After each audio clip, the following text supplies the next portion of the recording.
Assalamualaikum warahmatullahi wabarakatuh. Baik teman-teman semuanya, kali ini kita akan kita sharing mengenai konsep dasar statistika. Konsep dasar statistika ini sangat penting bagi para peneliti yang berencana untuk melakukan penelitian kuantitatif. Bagaimana konsep statistika dalam penelitian kuantitatif? Yuk kita belajar bareng di sini. Dalam penggolongan statistik, menurut parameter, kita mengenal ada dua pendekatan. Yang pertama ada statistika parametrik, dan yang kedua ada statistika non-parametrik. Statistika parametrik mensyaratkan data harus terdistribusi normal, dan non-parametrik tidak mensyaratkan data harus terdistribusi normal. Dalam kedua bentuk parameter ini, ada yang menganalisis korelatif, ada yang komparatif. Ya. Apabila kita mau menggunakan pendekatan statistika parametrik dengan pendekatan korelatif, boleh kita menggunakan metode analisis data menggunakan regresi linier atau Pearson correlation. Atau kalau kita mau menggunakan pendekatan parametrik dengan pendekatan komparatif, bisa menggunakan analysis of variance atau ANOVA. Tetapi, kalau kita menggunakan pendekatan statistika non-parametrik dengan penelitian korelatif, kita tidak boleh menggunakan regresi linier, tapi menggunakan Spearman rank atau analisis kendal. Sedangkan untuk penelitian yang komparatif, ini kita bisa menggunakan Mann-Whitney atau Kruskal-Wallis atau uji Wilcoxon. Untuk menentukan apakah penelitian kita itu baiknya menggunakan parametrik atau non-parametrik, atau misalnya apakah penelitian kita itu baiknya menggunakan metode analisis regresi linier, atau ANOVA, atau Spearman rank, atau Mann-Whitney, itu kita wajib mengenal yang namanya skala pengukuran. Skala pengukuran dalam statistika ada 4 macam.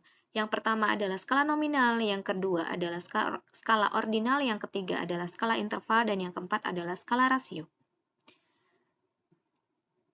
Skala nominal dan skala ordinal sering digunakan dalam pendekatan statistika yang non-parametrik, di mana statistika non-parametrik ini tidak mensyaratkan data harus terdistribusi normal. Sedangkan skala interval dan skala rasio ini sering digunakan dalam pendekatan statistika yang parametrik, di mana skala penelitian yang menggunakan pendekatan parametrik ini mensyaratkan data harus terdistribusi normal. Skala nominal yang pertama yaitu hanya memiliki ciri untuk membedakan skala ukur yang satu dengan skala ukur yang lain. Data hanya diklasifikasikan dalam kategori-kategori dan saling lepas. Dalam suatu kuesioner, kita sering mengisi yang namanya data demografi responden. Salah satunya adalah jenis pekerjaan. Misalnya, kita diminta untuk memilih kode 1, 2, 3, atau 4, di mana dalam jenis pekerjaan ini kode 1 adalah untuk yang bekerja sebagai guru. Kode 2 untuk yang bekerja sebagai banker, kode 3 untuk yang bekerja sebagai jurnalis, kode 4 yang bekerja sebagai misalnya dosen.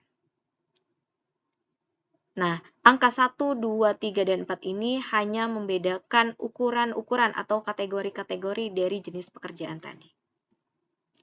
Yang kedua adalah skala ordinal. Skala ordinal ini memiliki ciri untuk membedakan dan memiliki ciri untuk mengurutkan pada rentang tertentu. Selain tadi membedakan, skala ordinal ini memiliki ciri untuk mengurutkan kategori satu dengan kategori yang lainnya, di mana kategori yang satu itu bisa lebih baik atau lebih buruk dari kategori yang lainnya. Seperti di sini, penilaian tentang sangat kurang, kurang, rata-rata, baik, dan istimewa.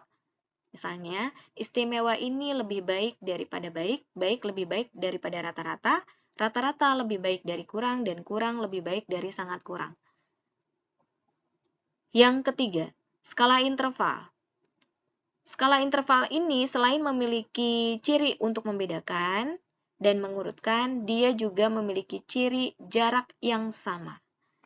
saling lepas dan lengkap terbatas. Titik nol bisa berubah-ubah. Contoh, suhu tertinggi di kota A, B, dan C secara berturut-turut adalah 28 derajat, 31 derajat, dan 31,5 derajat. Pada bulan Agustus, panas kota A sebesar 30 derajat Celcius, dan pada bulan Januari, suhu kota B sebesar 25 derajat Celcius.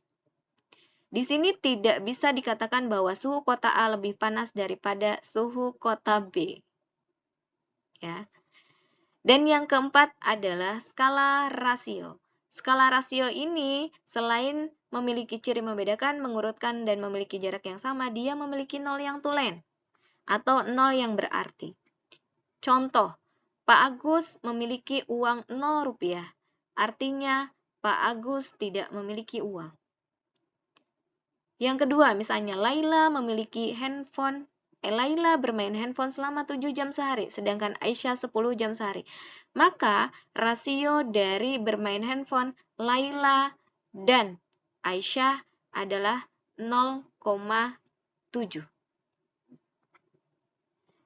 Oke, skala nominal dan skala ordinal sering digunakan dalam penelitian yang non-parametrik atau mungkin bagi penelitian-penelitian yang sering menggunakan kuesioner, ini sering menggunakan skala nominal dan ordinal. Sedangkan data yang menggunakan skala interval dan rasio ini sering digunakan dalam kajian keuangan atau misalnya untuk melihat rasio bunga dari tahun sebelumnya dengan tahun setelahnya atau seterusnya. Dalam menentukan kriteria skala pengukuran apa yang harus digunakan dalam penelitian kita, khususnya di bidang manajemen zakat dan wakaf, misalnya ada judul penelitian tentang efektivitas, ada judul penelitian tentang perbedaan efektivitas. Nah, kira-kira skala pengukuran apa yang harus digunakan dalam rencana penelitian kita? Maka kita wajib tahu tentang konsep dasar statistika. Yang pertama dari bentuk parameter ya, dan yang kedua adalah dari skala pengukuran. Coba teman-teman manajemen zakat wakaf bisa berefleksi di bidangnya masing-masing, skala pengukuran apa yang bisa digunakan dalam rencana penelitian kita. Cukup demikian untuk pembelajaran konsep dasar statistika. Sampai ketemu di pembelajaran selanjutnya. Terima kasih.